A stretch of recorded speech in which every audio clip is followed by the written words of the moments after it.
Jika kita amati dengan lebih peka, pemisahan ruang-ruang hidup di kota sesungguhnya bukan hal baru.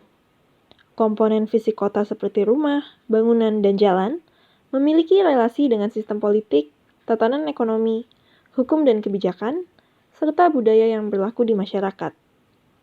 Di kesempatan kali ini, Nekropolis ingin membuat percakapan mengenai ruang-ruang di kota yang mengeksklusi kelompok tertentu melalui seri konten segregasi.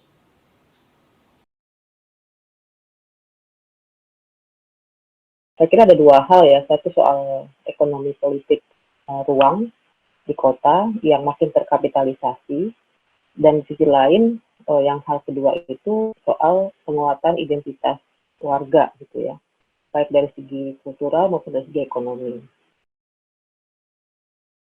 Poin constraining dari sisi regulasi pemerintah, juga constraining dari sisi demand dan supply dari cara kerja pasar gitu.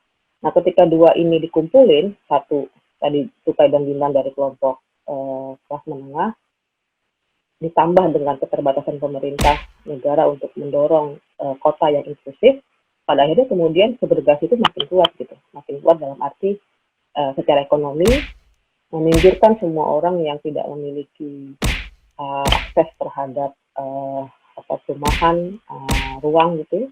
Dan di sisi lain kemudian meminggirkan kelompok-kelompok rentan secara fisik ya. Misalnya kita belajar dari pengalaman negara lain ya, sebetulnya secara kebijakan itu bisa direkayasa menurut saya. Jadi kebetulan saya pernah pernah nemenin suami saya sekolah ke Australia ya. Dan rumah kami itu rumah flat yang bisa dibilang bedeng lah, kayak rusunawa tapi skala kecil gitu. Kami itu bertetangga dengan depan rumah saya itu rumah bagus gitu. Samping saya itu juga rumah bagus. Artinya apa? Artinya sebenarnya pemerintah bisa merekayasa regulasi sedemikian rupa sehingga kelas-kelas itu bisa tercampur gitu secara ekonomi dengan desain atau kebijakan tertentu gitu. Jadi misalnya mewajibkan satu rumah yang bersifat yang warganya mengakses dari pasar rumahan gitu, yang cenderung kelas menengah itu di sampingnya itu secara layout atau catatannya itu bisa didampingi, bisa diikuti oleh rumah-rumah lain yang relatif kelas menengah bawah gitu. Lalu kan kalau penjelasan ekonomi politiknya ya karena lobby, biasanya kalau kita selalu kaitkan dengan lobby pengembang ya, atau tadi membuat pemerintah kembali merasa bersalah lah udah disyukur warganya sendiri udah bukan punya rumah gitu ya, ngapain gitu tidak teratur gitu. Sehingga kemudian secara natural itu kemudian pasar yang membimbing tata kota. Akibatnya segregasi kemudian menjadi makin kuat gitu.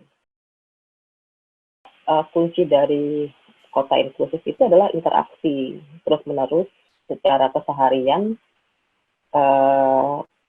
yang menjadikan itu esensinya sebenarnya esensi demokrasi ya. Jadi keseharian interaksi, dan interaksi itu biasanya menimbulkan empati kan.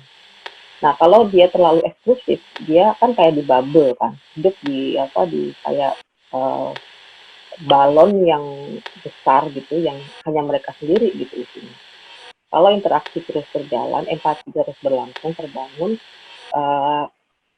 itu juga menjadi sumber security sebetulnya, sumber bahan keamanan ya, keamanan bersama kolektif security bagi semua kelas gitu.